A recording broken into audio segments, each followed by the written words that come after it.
জয়গুরু বলে আবারও তোমাদের সামনে চলে এলাম নতুন একটা ব্লগ ভিডিও নিয়ে। আজকে দেখতে পাচ্ছ সকালে মানে 6:25 বাজছে ঘড়ি কাটায়। তো সেই টাইমে সকাল সকাল রেডি হয়ে চান টান করে চলে এসেছি। আমরা এখন যাচ্ছি তারাপীঠ এবং বাঁকড়া বিচন্দ্রপুর। বাইকে যাচ্ছি, তাই দেখতে পাচ্ছ একটা রাফ ড্রেস পরেছে আপাতত। হ্যাঁ, কারণ প্রচণ্ড ধুলো। এই সাইডে যারা যারা এসছো তারা জানাবো যে প্রচণ্ড ধুলো। আমরা জার্নি শুরু করেছি, দেখতে পাচ্ছ আমাদের সিউড়ি যে নতুন যে বাস স্ট্যান্ডটা হচ্ছে সেখান থেকে শুরু করেছি জার্নিটা। তো এখান থেকে আমরা এখন রওনা দেব তারাপীঠের দিকে। তো আপাতত আমরা এখন বাইককে চেপে এখন যাব তারাপীঠ। তো চলো রাস্তায় গিয়ে কথা বলছি।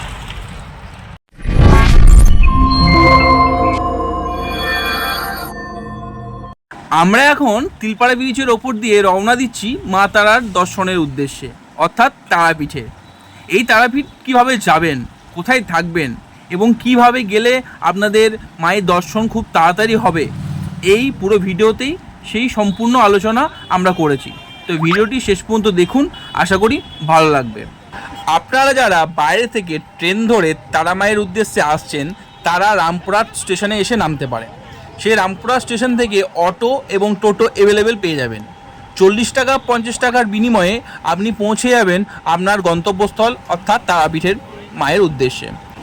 সকাল 5টার মধ্যে খুলে যায় মায়ের মন্দির। মায়ের দর্শন পেতে হলে দুটো লাইন পাওয়া যায়, এক জেনারেল লাইন আর 2 ভিআইপি লাইন। জেনারেল লাইনটা অনেকটাই বড় এবং লম্বা হয়, তাই সময় অনেকটা বেশিই লেগে যায়। আপনি চাইলে ভিআইপি লাইন চুজ করতে পারেন। 500 টাকার বিনিময়ে আপনি ভিআইপি লাইনে চুজ করলে খুব তাড়াতাড়ি মায়ের দর্শন পেয়ে যাবেন এবং সময়টাও আপনার বেঁচে যাবে। বর্তমানে পৌঁছে গেছি আমরা তারাপীঠ মন্দিরের কাছে, দেখতে পাচ্ছ। সবেমাত্র এক্ষুনি পৌঁছালাম। ঘড়ি কাটায় বাজে তোমার 9টা, মানে 8:57 বাজে, মানে 9টার মধ্যে ঢুকে গেছি। তো দেখতে পাচ্ছ এখানে দাঁড়িয়ে আছি। আমাদের যে পুজো দেবে সে আসছে, তারপর আমরা মন্দিরের ভিতরে যাব। মন্দিরের ভিতরে গিয়ে তারপর আমরা কথা বলছি। আর তার আগে তোমাদেরকে একটা জিনিস দেখাই, যারা যারা আসছো তারা যদি একটু চেনা জানা কেউ থাকে তার সঙ্গে যোগাযোগ করে তুমি আসতে পারো। এলে তুমি সমস্ত কিছু বিষয়টা সে ম্যানেজ করে দেবে এবং গাড়ি রাখার ব্যাপারটাও ম্যানেজ করে দেবে। কিন্তু তোমাদেরকে আমি যেখানে গাড়িটা রেখেছি সেটা তোমাদেরকে দেখাচ্ছি, দেখে নাও।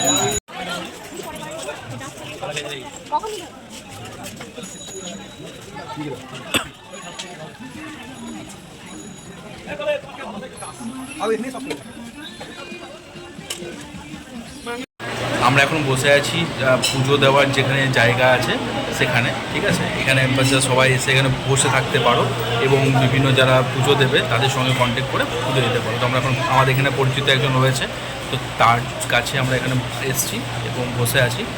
আর এখানে এসে ড্রেস চেঞ্জও করে ফেলেছি, দেখতে পাচ্ছ ড্রেস চেঞ্জ করে ফেলেছি। তো এখন মন্দিরের পথে রওনা দেবো। তো চলো মন্দিরে যাওয়া যাবে।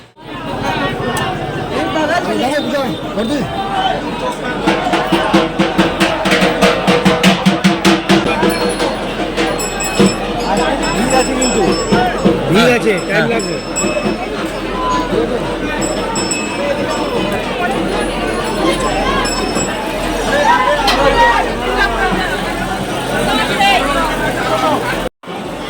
প্রচণ্ড ভিড়, আজকে প্রচণ্ড পরিমাণে ভিড়।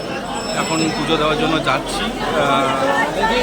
কাল অমাবস্যা ছিল, আজ প্রচণ্ড পরিমাণে ভিড়, লাইনের ওপর লাইন।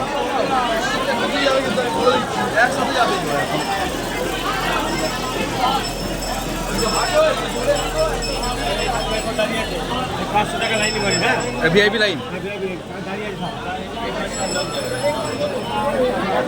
ভিআইপি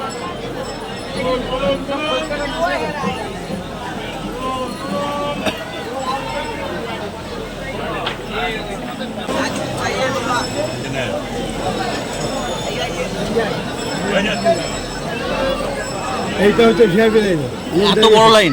ওই কোন কোন লোক আছে ওইও। আচ্ছা, আর এই পাঁচটা হচ্ছে জেনারেল ফ্রি লাইন। হ্যাঁ, দুটো লাইন, মানে এই পাঁচটা আর এই পাঁচটা দুপাশে। ভিআইপি লাইনটা 500 টাকা করে লাগে। 500 টাকা লাগে, সেটা আমাদের লাগবে না। তাও তারপরেও এত বড় এবার এইটাতে যাও, এখন দিকে দাঁড়ার পেছনে পুজো হতে হতে 12টা ধরে নেবে। কেন আজ ছুটি না, কাল ঈদ। কাল ছুটি ছিল, আজ ছুটি, কাল ছুটি। আচ্ছা, আজ রবিবার বলে। আজ যেহেতু রবিবার প্রচণ্ড পরিমাণে ভিড়। ভিআইপি লাইনেও লাইন এত বড় যে মানে পা দেওয়ার জায়গা নেই। আপাতত ঠেলে বসে এখন ভিতর থেকে যাচ্ছি। আর করা যাবে না। মায়ের দর্শন করতে গেলে তো এইটুকু কষ্ট করতেই হবে। ভিডিওর সাথে কোনো সম্পর্ক নেই দাদা, ভিডিও ব্যক্তিগত ব্যাপার। যে আমরা মায়ের দর্শন এখন করতে পারবো না, ভিআইপি লাইনেও প্রচণ্ড পরিমাণে ভিড়, ঠিক আছে। তো শেষমেশ আমরা যে পান্ডা দিয়ে পুজো করাবে তার হাত দিয়ে পুজোটা দিলাম, বাইরে থেকে মায়ের দর্শন করলাম। তো এখন আমরা বাঁকড়া বিচন্দ্রপুর যাব, বাঁকড়া বিচন্দ্রপুর গিয়ে ওখানে ঘুরে তারপর বৈকাল দিকে একটু ফাঁকা হবে, সেই টাইমে এসে মায়ের দর্শন করব। তো আপাতত এখানে পুজোটা দেওয়া হলো, ঠিক আছে।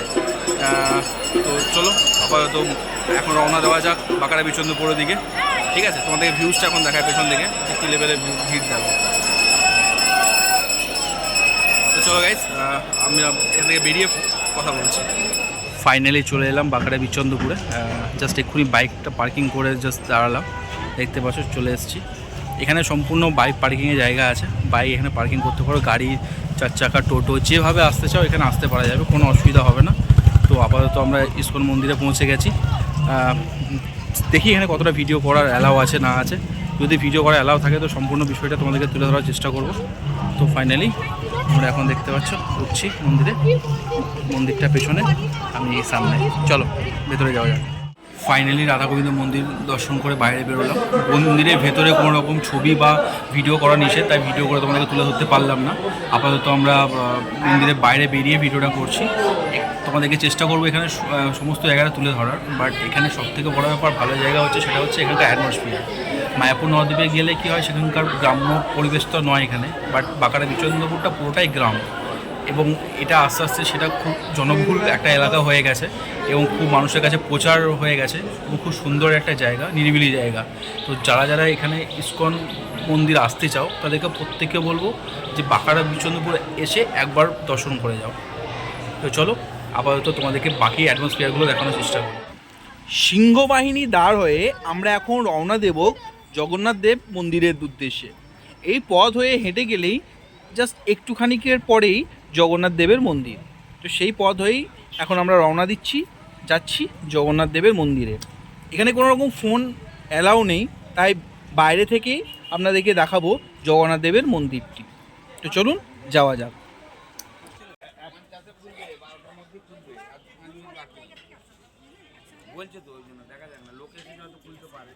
সবেমাত্র আমরা কমপ্লিট করে এলাম জগন্নাথ দেবের মন্দির। এখন আমরা নিত্যানন্দ প্রভুর জন্মতিথি যেখানে জন্ম হয়েছিল সেই জায়গাতে এসেছি।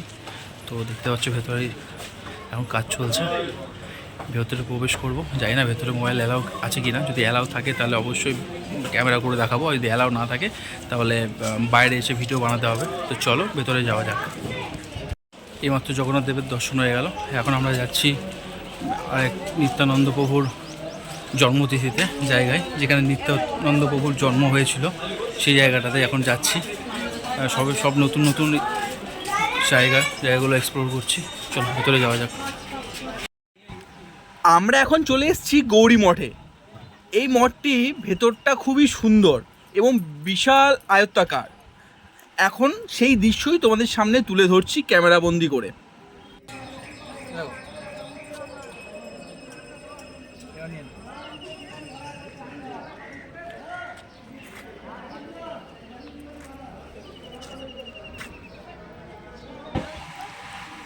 দুপুর 1টা থেকে শুরু হয়ে যায় ভোগ প্রক্রিয়া।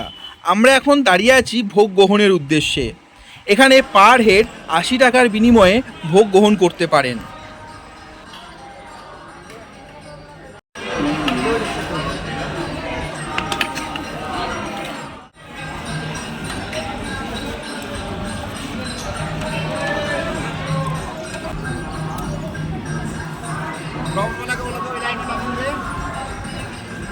এখন 2:10, 1:30 নাগাদ প্রসাদ গ্রহণ করে আমরা এখন বসে আছি মন্দিরের জাস্ট উপরে, একটু রেস্ট করছি। প্রচণ্ড টেম্পারেচার, মানে প্রচণ্ড বলতে গেলে।